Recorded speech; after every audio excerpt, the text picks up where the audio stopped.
সনাতন ধর্ম অনুযায়ী গণেশ প্রথম পূজ্য দেবতা। গজানন, গণপতি, সিদ্ধিবিনায়ক ইত্যাদি বিভিন্ন নামে গণেশ পরিচিত। মনে করা হয় যে ব্যক্তি নিয়মিত গণেশের পূজা করেন তার জীবনে আগত সমস্ত বাধা দূর হয়। হিন্দু ধর্মে কোনো শুভ কাজ করার আগে গণেশের পূজা করা হয়। ইমামিক গ্রুপের তত্ত্বাবধানে কলকাতার এই সিদ্ধিবিনায়ক মন্দিরটি সংস্করণ করা হয়েছে। আদতে এই মন্দিরটি কলকাতার বিখ্যাত মল্লিক পরিবারের।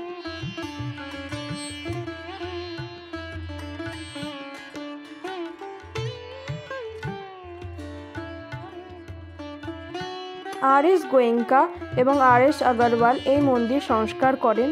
তাদের ছবি বাড়ির একটি দেওয়ালে দেখতে পাবেন।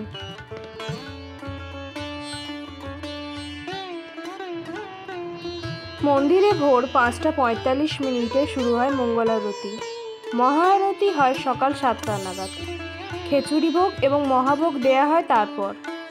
মন্দির বন্ধ থাকে দুপুর 12:30 থেকে বিকেল 4:30 পর্যন্ত। তারপর বিকেল 4:30 থেকে রাত 9টা অবধি খোলা থাকে মন্দির। বুধবারে মন্দির সারাক্ষণ খোলা থাকে। শাস্ত্র মতে গণেশের পূজা করলে জাতকের জীবনের সমস্ত সমস্যা দূর হয়।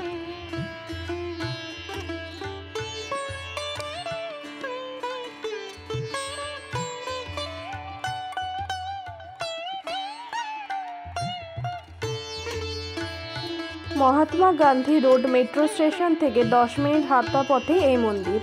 উত্তর কলকাতার বিখ্যাত মার্বেল প্যালেসের পাশেই।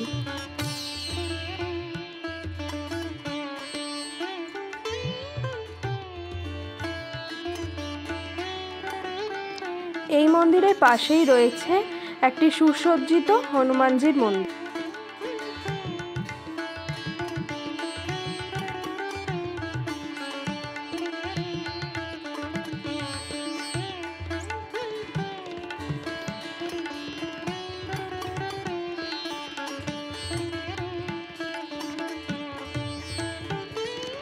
এই ভিডিওটি যদি আপনাদের ভালো লাগে তো অবশ্যই লাইক করবেন, কমেন্ট করবেন, সাবস্ক্রাইব করবেন আমাদের চ্যানেলকে।